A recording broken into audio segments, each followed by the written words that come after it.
तो ये नंगा पाव माँ के बीच में आ रहे थे पतो न वोटन के बाद आओ कि ना हुए, लेकिन केवल वोट आया जीसू सागर ने भीगते हुए और नंगा पैर नायो 25 साल तू जब तू छात्र राजनीति में पूरा छात्र राजनीति में चुनाव लड़ा तब से 25 साल से अनवरत दिन रात इसी तरह से जनता की सेवा कर रहा हूँ। इसी तरह से राजस्थान की सड़कों पर निकलकर गरीब मजदूरों की सेवा करता हुआ आपका बेटा निकला है। और मैं आपसे कहना चाहता हूं कि चाहे कहीं भी किसी भी जगह जरूरत पड़ी हो तो आपका बेटा खड़ा रहा है और इस जनसेवा करते हुए कई बार आपके बेटे को जेल यात्रा झेलनी पड़ी, कई बार आपके बेटे को पुलिस की लाठियां खानी पड़ी और कई बार आपके इस बेटे में 32 मुकदमे इस राजस्थान में लगे। एमएलए नहीं बना, एमपी नहीं बना, कोई पद नहीं मिला, लेकिन कष्ट बहुत झेले। आपने वो पिपलोदी का मामला भी देखा होगा, आपने वो जवाहरामगढ़ में बकरी चलाने वाले आदिवासी बच्चों को जो मारा वो मामला भी देखा होगा। आपने ये भी देखा होगा 2023 में आपका बेटा किसानों को फसल बीमा का पैसा दिलवाने के लिए 12 कलेक्टिव में भेज गया था।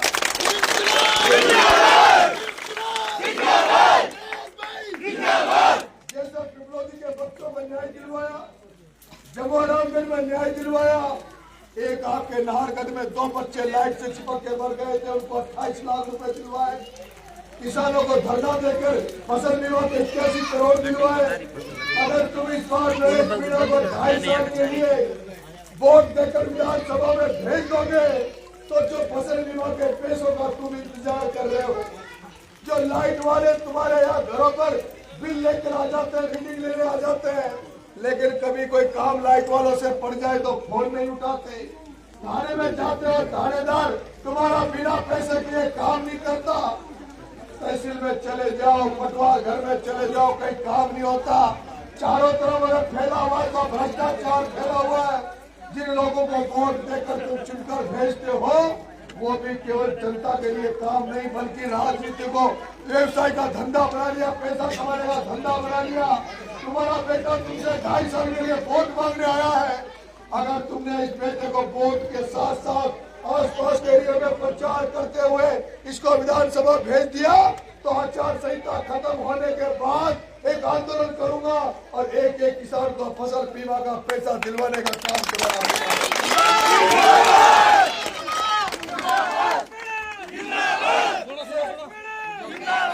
ये बाबा खाटू श्याम की कृपा हो रही है, ये इंद्र देवता की कृपा हो रही है, इसलिए आप लोगों को भी फ्री कर दिया प्रचार करने के लिए। आज तो भी फ्री कर दिया। बाबा खाटू श्याम को लगा कि परवाजेर भाई के तो 40 नेता प्रचार करने आ रहे हैं, बीजेपी के तो 40 नेता प्रचार करने आ रहे हैं और बाबा खाटू का भक्त नरेश अकेला प्रचार करने दौड़ रहा, इसलिए आपको भी बाबा खाटू ने फ्री कर दिया। आपको भी हम प्रचार होकर फ्री हो गए, इसलिए मेरा प्रचार करने के लिए बारिश हो रही है। 5-10 दिन तक खाना चले तो मैदान में उतर जाओ। मेरे पास कोई नेता नहीं है, पार्टी का झंडा नहीं है, मेरे पास तो तुम्हारा आशीर्वाद है, जनता जनार्दन का आशीर्वाद है। तुम्हारे भरोसे ये लड़का मैदान में उतरा, बड़े बड़े सेठों से चुनाव लड़ रहा है, उसको भरोसा विश्वास है तो तुम्हारे ऊपर है। मेरे पास तो केवल जोश और उमंग है, हौसला है। मेहनत करने में कोई कसर नहीं छोड़ूंगा, मेहनत करने में कोई कसर नहीं छोड़ूंगा, पेड़ पड़ने में कोई कसर नहीं छोड़ूंगा। घर घर जाकर एक व्यक्ति तक पहुंचकर वोट मांग रहा हूँ। लेकिन जो दुश्मन है, जो प्रमोद भाया जो यहाँ से बार बार चुनाव जीतता था, उसको गांव में जा रहा तो कोई प्रचार में कोई आदमी नहीं मिल रहे, प्रचार में आदमी नहीं मिल रहे, कोई कुछ सभा नहीं रहा। अब वो बोलना गया, अब तो सोशल मीडिया व्हाट्सएप पे चला के बदनाम करने का प्रयास कर रहा है, दारू पिला के वातावरण को गंदा करने का प्रयास कर रहा है। जैसा उसने शिवराज जी नागर के चुनाव में जब खुद पर गोलियां चलवाई थी, अब कोई कह रहा है कि साहब इस बार गाड़ी को खुदी खुलवा के तुम्हारा नरेश का नाम ले सकता है।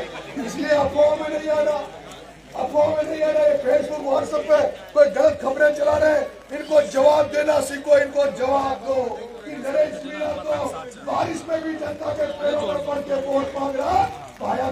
क्योंकि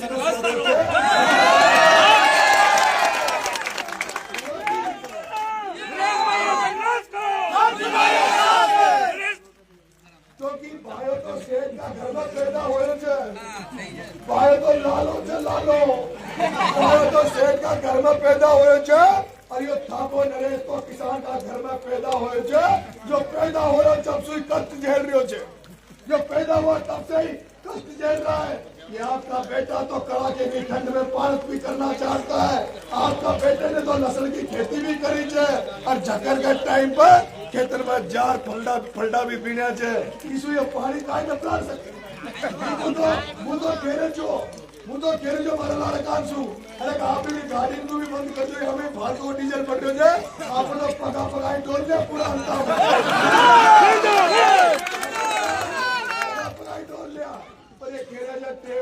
भाई साहब पतरत पूग पामा न पूगा, इसलिए आपका तो गाड़ी में डोल लिया। पर वो वादो करियो जो दासू, वो वादो करियो जो अगर थानापुर चुनाव जिता दियो तो एक एक गांव में तक एक गांव में आपको धन्यवाद देने पैदल आऊंगा, नंगे पैर आऊंगा, आपके गांव में बैठकर आपकी समस्याओं को सुनूंगा और उन्हीं समस्याओं को सरकारी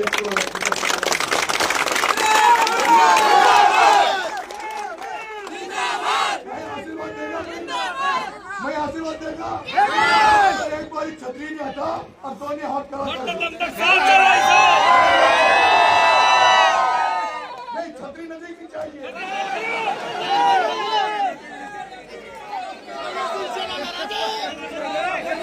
ये मेरी बात सुनो, बाबा छतरी हटा रहे हैं, बाबा खाटू श्याम बाबा खाटू श्याम इंद्र देवता फूलों की वर्षा आपके ऊपर कर रहा है, फूलों की वर्षा।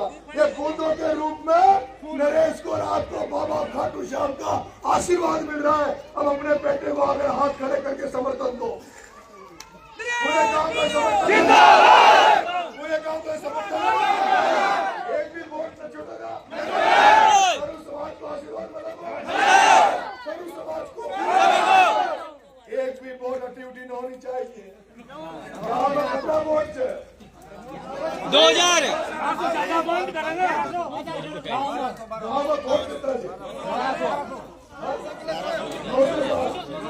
हमारी बात सुनो, भाई साहब कह रहे थे 960 वोट, ये भाई साहब कह रहे थे 907 से हमारा निवेदन है, हाथ जोड़ अगर निवेदन माने तो 960 में सु 900 घोषित तो कर दीजिए, पर 958 मत करिए। कर देगा, डाल देगा अच्छे 9 को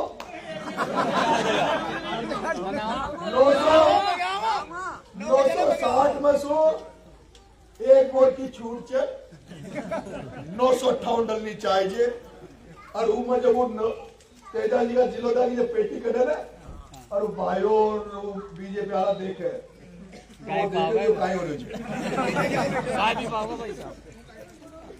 एक भी नरेश के अलावा वोट नहीं होना चाहिए। मैं आपसे हाथ जोड़ कर निवेदन कर रहा हूँ, मुझे आशीर्वाद दो। आपका बेटा अकेला चुनाव लड़ रहा है, आपका बेटा एक तीसरा चुनाव है जो विधानसभा का 2 साल में लड़ रहा है। एक साधारण किसान के घर में पैदा होके कोई हिम्मत नहीं कर सकता, मेरी भी बस की नहीं है कि मैं चुनाव लड़ूं, लेकिन आज हजारों लोग बाहर के आके मुझे आशीर्वाद दे रहे हैं। मैंने 25 सालों का जो रिश्ते निभाया, व्यवहार निभाया है, इसलिए हजारों लोग गाड़ियां ले लेके मेरा प्रचार कर रहे हैं। अगर आपने आपके बेटे को इस बार बना दिया, और बनाया कि नहीं बनाया, आप तो अपना काम कर देना। हारना जीतना तो नीली छतरी वाले ईश्वर के हाथ में है, आप अपना काम कर देना, आप अपना काम कर देना। मैं आपसे कह रहा हूँ ऐसा रिश्ता बनाकर जाऊंगा। जैसे छबड़ा का प्रचार करवा न्यायालय से, देवड़ी का न्यायालय से, पूरा राजस्थान से प्रचार करवा मारा रहे थे, वो आपसे खेल जाने जो रिश्तों बनाऊंगा। अगर मैं बद्रीनाथ कोई धरना देवा की थोड़ी थाई बुलाऊंगा तो हम आगे मारा जाऊंगा।